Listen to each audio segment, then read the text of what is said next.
بسم الله الرحمن الرحيم. ونابه الذكر ذو عقل وذو علم، ألقى عليه صفات العجز ذو الصمم، ألقى كلمه الساخط وقال لي ابنك فاشل يا حاج.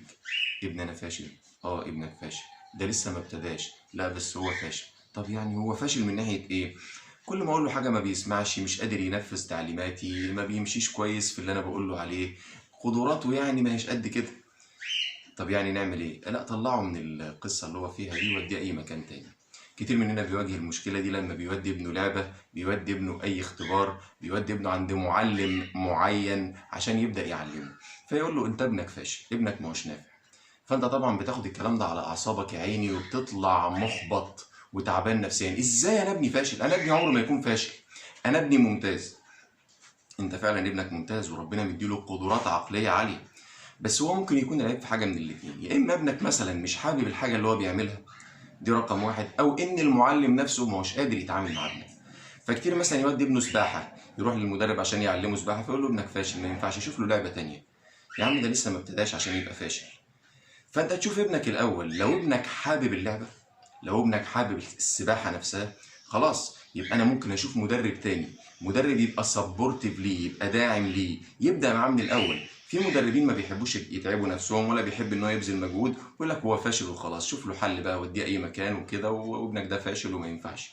تمام. لا، اما انك توديه لمدرب تاني لو اكتشفت ان العيب في المدرب، او ان ابنك مش حابب اللعبه اصلا فتحاول تغير له اللعبه دي. هقول لكم على قصه بسيطه كده. ميسي لما كان بيلعب وهو صغير، كان عنده حوالي 13 سنه او اصغر من كده، وكان عنده نقص في هرمون النمو اللي هو الجروث هرمون. فكان بياخد حقنه من الجروث هرمون دي، وكان ثمنها غالي قوي وقتها. لحد ما جه نادي برشلونه وعرض على ابو ميسي ان ابنه يلعب معاهم عندهم في الاكاديميه، ويدوا له هم حقنه هرمون النمو الغاليه قوي دي على حسابهم. وبدأ ميسي يكبر ويبقى عنده 17 سنة، وكان بيلعب مع رونالدينهو و يعني لاعبين كتير مشهورين، وكانوا بيقعدوا يوقعوه وهو بيلعب لأنه كان بيرقصهم وبياخد منهم الكورة. وطبعا ميسي مش هقول لكم دلوقتي بقى ايه، بقى حاجة تانية. طب ميسي بقى كده ليه؟ عشان ابوه كان سبورتيف ليه، كان واقف في ظهره، مش مع اول كلمة ابنك فاشل خلاص اقعد في البيت ما تعملش حاجة، لا تلعب ولا تجري ولا تعمل. المحاولة يا جماعة، كل طفل وكل إنسان عنده إمكانيات عالية جدا، بس مين هو اللي يقدر يكتشفها؟